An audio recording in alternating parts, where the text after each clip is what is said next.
วัด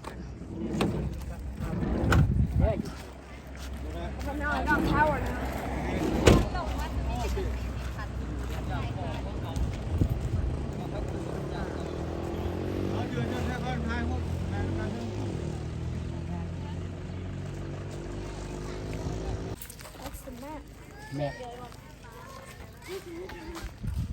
ป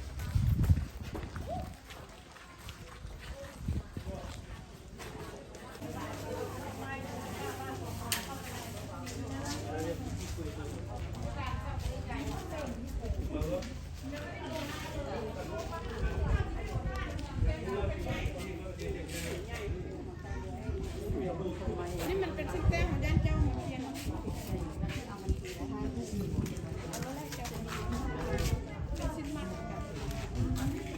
กระลาบูซาแล้วเป็นการไล่ของ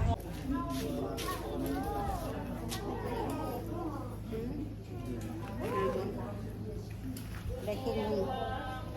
ได้ครับ นั่งก็ว่าหลายก็ดีนั่งโอเคเดี๋ยวพัฒนา เฟือง โอเค ทางย่างเข้าไปขอพรสาขอพร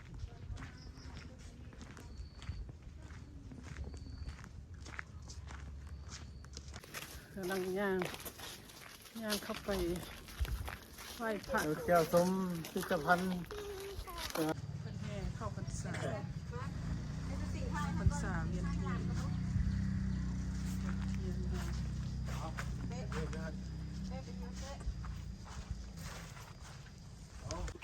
ปดเกือบออกปดเกือบสิขึ้นไปถึง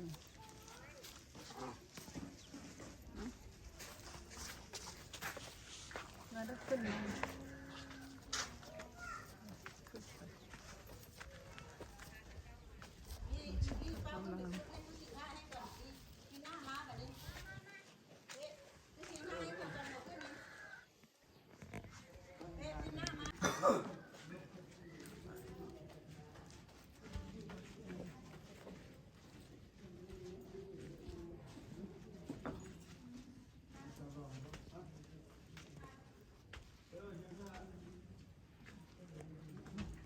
จับให้พอดี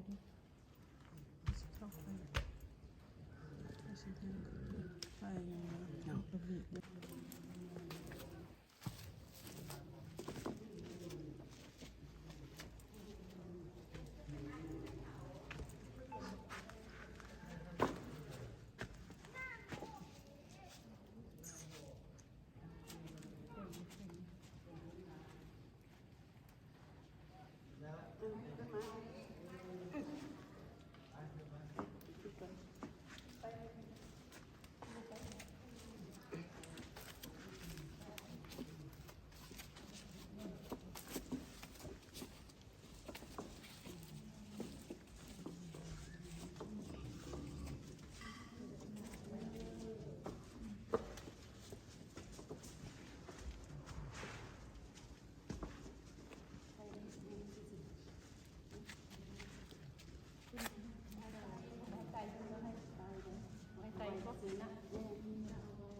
ไปแล้วก็แล้วไว้ใจทะยันให้เงินไม่สานคุณ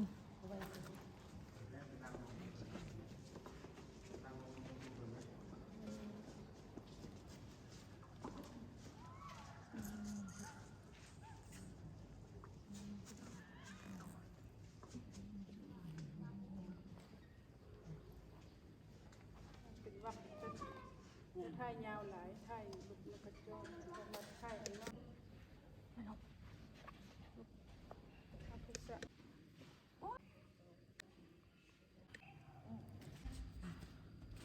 ไทย ดูไฟมั้ยฟังดูก่อน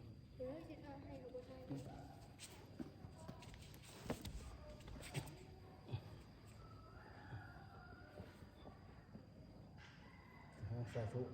ของเจ้าว่า ปุ้นตัวนั้นตัววางผูกไว้ ทีเดียวของเจ้าเขาปวดหันเขาทีนี้ใช่เขาเป็นสมาชิกนะครบข้างไป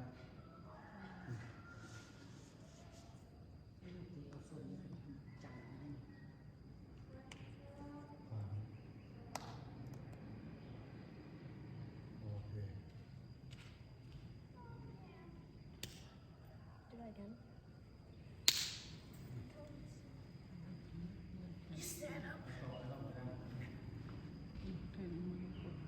มาเพชรมาไทยให้ดูพี่มะแม่ไทยให้อยู่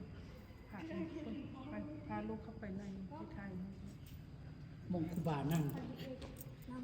พี่ลามาบุ้ย มองพระนั่ง ลามาดูเนี่ยเขาอีกกำลังสิลงเมือง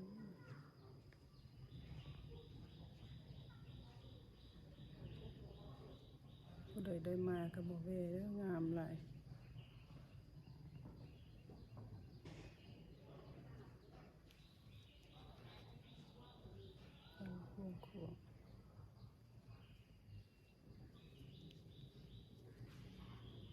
นี่เป็นทางลง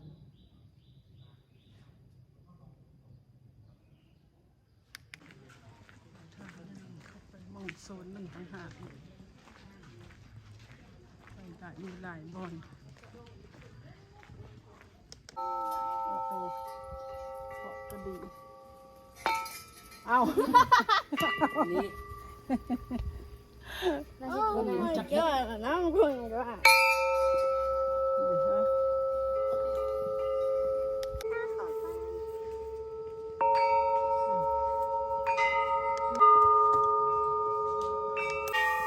หลอกตีกระดิ่ง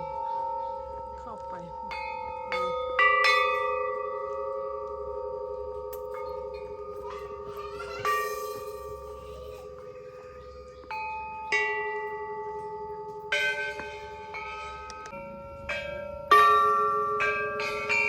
หาะย่างไป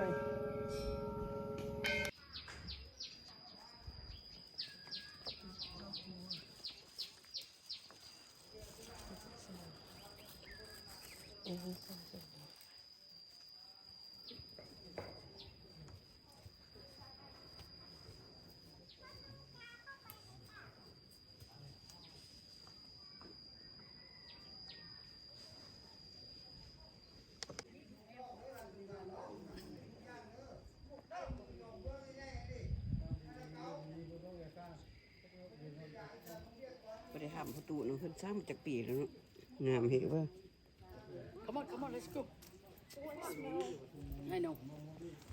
I can't stand it Me too ไปเพื่อ ไปแม่มึงที่ ย่าง ตัวนึงแล้วก็เลย ไป โอเค จับ ไป นำไปเจ้าอ่ะนำเพื่อไปไหม ยกหัวเด้อเบือกที่ขันไปอยู่ห้องโอเคเราวงเล่นไปนี่เดินตัวหัด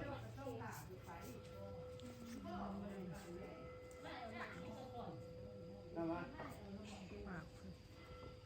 ตัวนั้นขึ้นไปเข้าไปได้เลยเดี๋ยวนี้เพิ่นบ่ให้เข้า เข้าไปในป่า แม่นมีพระผู้ไหน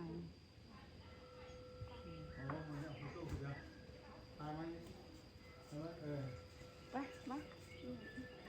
ก็มันเย็นดี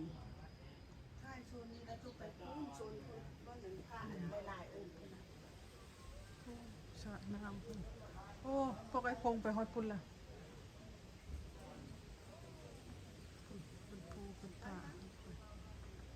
สระน้ำเป็น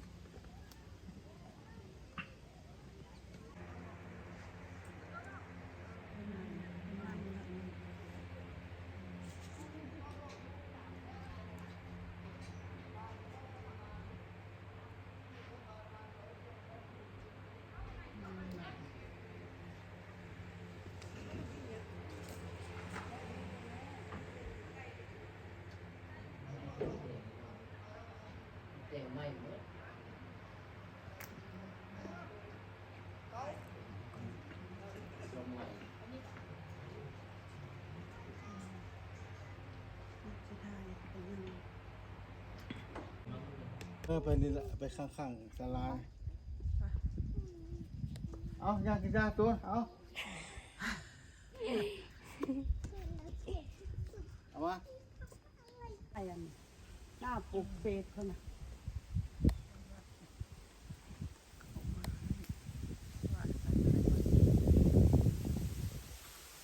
เ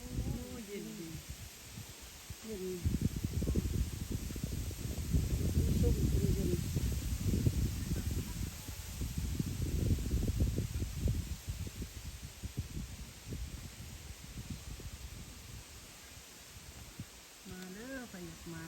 งามขึ้นไปได้มาเมืองเฟืองก็มาแวะ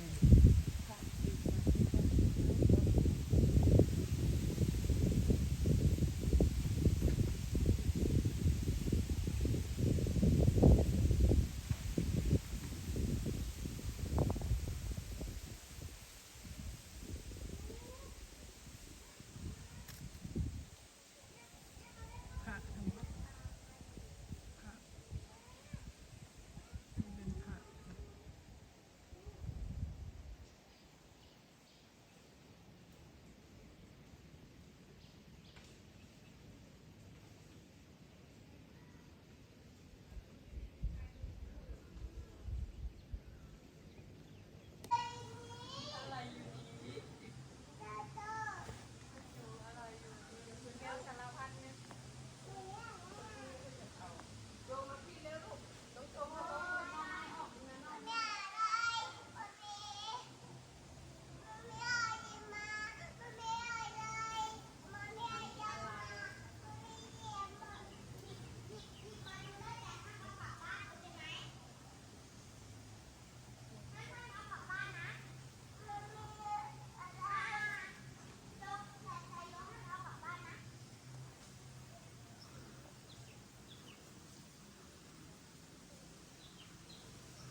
สั่ง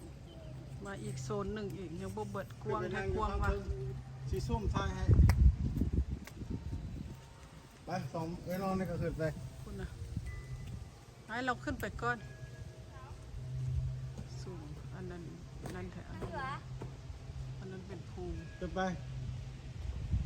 มามันวัดกวางขวางมีหลายโซนเป็นภู นั่นแหละ โฮมแอมเป็นภูแบบอ๋อถ้าบอกมันก็เป็นบริเวณวัด 1 2 3เอาลงมานั่งเปลือกหอย ปีหน้ายืนเอาปีหน้ายืนขึ้นบนนั้น เอามาไง สีระบายสีงามเด้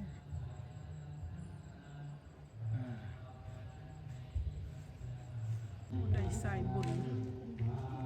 ผู้ใดใส่บุญหาเวลามาเด้อครับ